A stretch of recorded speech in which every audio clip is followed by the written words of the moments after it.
Hello students, I hope you will like this video, and if you like this video, please like, share and subscribe. आज हम class 10th का chapter number 3 that is pair of linear equation in two variable करेंगे. आज हम example number 14 to 16 करेंगे. So let's start with example number 14. बच्चों ये examples अब क्रॉस मल्टीप्लिकेशन मेथड पर बेस्ड हैं. हमने अपने पिछले लेक्चर में सब्स्टिट्यूशन मेथड और एलिमिनेशन मेथड सीखे हैं. जितने भी हमने पिछले लेक्चर्स किए हैं उनमें हमने सबसे पहले ग्राफिकल मेथड देखा था, फिर हमने अलजेब्रिक मेथड में दो टाइप्स की हैं, सब्स्टिट्यूशन और एलिमिनेशन मेथड. अगर आपने वो वीडियोस नहीं देखी हैं तो उन्हें प्लीज़ जाके देखिए, क्योंकि उसमें अलजेब्रिक मेथड्स के आगे दो पार्ट्स दिए हैं जो कि बहुत इंपॉर्टेंट हैं. और आज हम थर्ड पार्ट करेंगे that is cross multiplication method. So let's start with example number 14. From a bus stand in Bangalore, if we buy 2 tickets to Malleshwaram and 3 tickets to Yeshwantpur, the total cost is ₹46. कह रहा है कि अगर हम bus stand से, जो कि बेंगलोर में है, वहाँ से मैं 2 टिकट्स मलेश्वरम की और 3 टिकट्स यशवंतपुर की लूँ तो जो मुझे टोटल पैसे देने हैं वो ₹46 देने हैं. बट अगर मैं 3 टिकट्स मलेश्वरम की और 5 टिकट्स यशवंतपुर की लूँ तो मुझे टोटल कॉस्ट देनी है ₹74. Find the fares from the bus stand to Malleswaram and to Yeshwanthpur. हमें ये फेयर निकालने हैं कहाँ से? बेंगलोर के बस स्टैंड से मलेश्वरम तक और बेंगलोर के बस स्टैंड से यशवंतपुर तक फेयर एग्जैक्टली है क्या. तो इसके लिए अब हमें जो निकालना है हम उसे ही लेट करेंगे. So let the fare from the bus stand to Malleswaram be ₹X. कि बस स्टैंड से मलेश्वरम जाने के लिए आपके कितने पैसे लगते हैं? ₹X एक टिकट के हिसाब से. ये हम एक टिकट की बात करेंगे. और बस स्टैंड से यशवंतपुर जाने के लिए कितने पैसे लगते हैं? ₹Y. अब अकॉर्डिंग टू क्वेश्चन, देखो बच्चों क्वेश्चन में दिया है 2 टिकट्स लें अगर मलेश्वरम की. अब देखो बच्चों अगर एक टिकट X रुपीज़ की है तो 2 टिकट कितने रुपये की होंगी? 2X. तो यहाँ हमने लिख लिया 2X. इसी तरह 3 टिकट्स टू यशवंतपुर, यशवंतपुर की एक टिकट Y की है तो 3 कितने की होंगी? 3Y की. तो वही हमने लिखा प्लस 3Y. तो टोटल उसको कितने पैसे देने पड़े? 46. तो देखो हमारी इक्वेशन कितनी इजीली बन गई कि 2 tickets to Malleswaram, 3 tickets to Yeshwanthpur, total पैसे कितने हो गए? 46. 46 को इधर ले आएंगे, माइनस हो जाएगा और ये हमारी इक्वेशन नंबर 1 बन गई. अब सेकेंड कंडीशन है 3 टिकट्स वो लेता है मलेश्वरम के लिए और 5 टिकट यशवंतपुर के लिए. तो हम वही ले लेते हैं 3 टिकट्स मलेश्वरम की, क्योंकि मलेश्वरम X है, और 5 टिकट्स यशवंतपुर की. कितने पैसे लगते हैं? ₹74. 74 को इधर ले आएंगे, माइनस हो जाएगा. तो ये हमारी सेकेंड इक्वेशन बन गई. अब हम बच्चों एक डायग्राम ड्रॉ करेंगे. अब हमें ये 2 इक्वेशंस मिल गई हैं, इसे हमने अब क्रॉस मल्टीप्लिकेशन मेथड से सॉल्व करना है. और क्रॉस मल्टीप्लिकेशन मेथड के लिए अब हम एक अच्छी सी डायग्राम ड्रॉ करेंगे. बहुत ही इजी है, देखिए कैसे. सो डायग्राम हम कैसे बनाएंगे? इस तरह से X, Y और 1 इस तरह से लिख लेंगे पहले. देन यहाँ हम B1 लिखेंगे, B2, C1, C2, A1, A2, B1, B2. और यहाँ पर A1, B1, C1 ये है क्या? ये आपकी जो इक्वेशन थी, ये पहली इक्वेशन थी. तो यहाँ पर A1 क्या है? 2. ये हमारा A1 हो गया, ये B1 हो गया और ये C1 हो गया. ये A2 हो गया, ये B2 और ये C2. ये हम पहले भी इस तरह से करते आए हैं जनरल इक्वेशन के साथ कंपेयर करके. बस हमें यहाँ पर वैसे ही वैल्यू डालनी है. देखो बच्चों कैसे, हमने X, Y, 1 लिखा. यहाँ पर B1 और B2 हम पहले लिखेंगे. B1, B2, B1, B2 लिख लिया. उसके बाद हम कांस्टेंट लिखेंगे C1 -46 -74. ओके. देन हम यहाँ आएंगे 2, 3, फिर से यहाँ पर 3, 5. बहुत ईजी है, लर्न नहीं करना आपने. देखो कैसे है, पहले यहाँ गए, फिर यहाँ गए, फिर यहाँ आए, फिर दोबारा यहाँ पर आ गए. ये और ये सेम ही है, तो ये लर्न करने का तरीका है, बहुत इजी है. लर्न भी नहीं करना पड़ेगा आपको, जब आप एक दो बार क्वेश्चन सॉल्व करोगे आपके माइंड में अपने आप बैठ जाएगा। उसके बाद आपने क्या करना है, क्रॉस मल्टीप्लाई करना है। कैसे, 3 को -74 के साथ मल्टीप्लाई, 5 को -46 के साथ। कैसे लिखेंगे हम इसे, x लिखेंगे ऊपर, उसके बाद 3 इंटू -74 इस तरह से, फिर बीच में डालेंगे माइनस और फिर 5 इंटू -46, इसी तरह से -46 इंटू 3, फिर बीच में -74 इंटू 2 वही लिखा, फिर 2 इंटू 5, बीच में -3 इंटू 3, बीच में हमने हर जगह माइनस डाला। अब हम इन्हें सॉल्व कर लेंगे।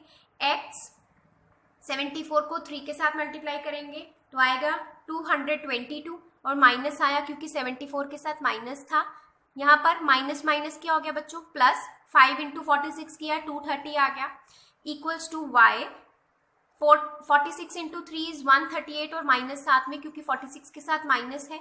यहाँ पर देखो minus minus plus, 74 into 2 is 148, यहाँ पर 2 5 ज़ा 10 और 3 3 ज़ा 9। अब हम इसे सॉल्व आगे करेंगे कैसे, plus minus minus x upon, यहाँ पर 230 में से 222 निकालेंगे तो 8 आ जाएगा, और साइन प्लस का आया क्योंकि 230 बड़ा है और 230 का साइन क्या है, प्लस। यहाँ पर 148 में से 138 माइनस किया तो 10 आ गया, और साइन प्लस का क्योंकि 148 बड़ा है, 10 में से 9 गए 1। अब बच्चों यहाँ पर हम क्या करेंगे, ये इसके इक्वल है, ये इसके इक्वल है, इसका क्या मतलब है, ये इसके इक्वल भी हो सकता है, तो हम इसे अलग ले लेंगे। x अपॉन 8 1/1 के इक्वल, एंड y अपॉन 10 1/1 के इक्वल। यहाँ से देखो 8 को उस तरफ भेज देंगे, 8 1 ज़ा 8, तो x की वैल्यू क्या आ जाएगी हमारे पास, 8, इस तरह से हो जाएगा। x is equals to 8 into 1 is equals to 8, इसी तरह y इज इक्वल्स टू 10 वहाँ जाएगा, 1 इंटू 10, नीचे 1 रहे वो कोई बात नहीं, 10 ही आने वाला, तो y की वैल्यू 10। तो हम लिख देंगे हमारे पास जो हमने x लिया था वो क्या था, बस स्टैंड से मलेश्वरम तक का फेयर, और इसी तरह हमने y क्या लिया था, बस स्टैंड से यशवंतपुर का फेयर। तो हमारा बस स्टैंड से बेंगलोर, बस स्टैंड जो कि बेंगलोर में है, वहां से मलेश्वरम का फेयर कितना आया, ₹8, and the fare to Yeshwantpur is ₹10। Now example number 15, for which value of p does the pair of equation given below has unique solution। हमें ये पेयर दिया है और हमें बताना है कि कौन सा वैल्यू है p की जिसके लिए ये पेयर ऑफ लीनियर इक्वेशन जो हमें दिया है ये यूनिक सॉल्यूशन शो करेगा, मतलब हमें p की वैल्यू फाइंड आउट करनी है। तो ये तो हमने पहले भी एग्जाम्पल्स में किया है, एक्सरसाइज में भी किया था। अब यहाँ पर हम देखेंगे कैसे करना है।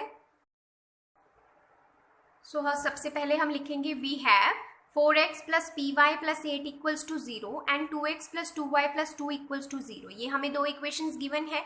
तो यहाँ पर a1 क्या हुआ 4, b1 क्या हुआ p और c1 क्या हुआ 8। इसी तरह a2 2 हो गया, b2 भी 2 हो गया, c2 भी 2 हो गया।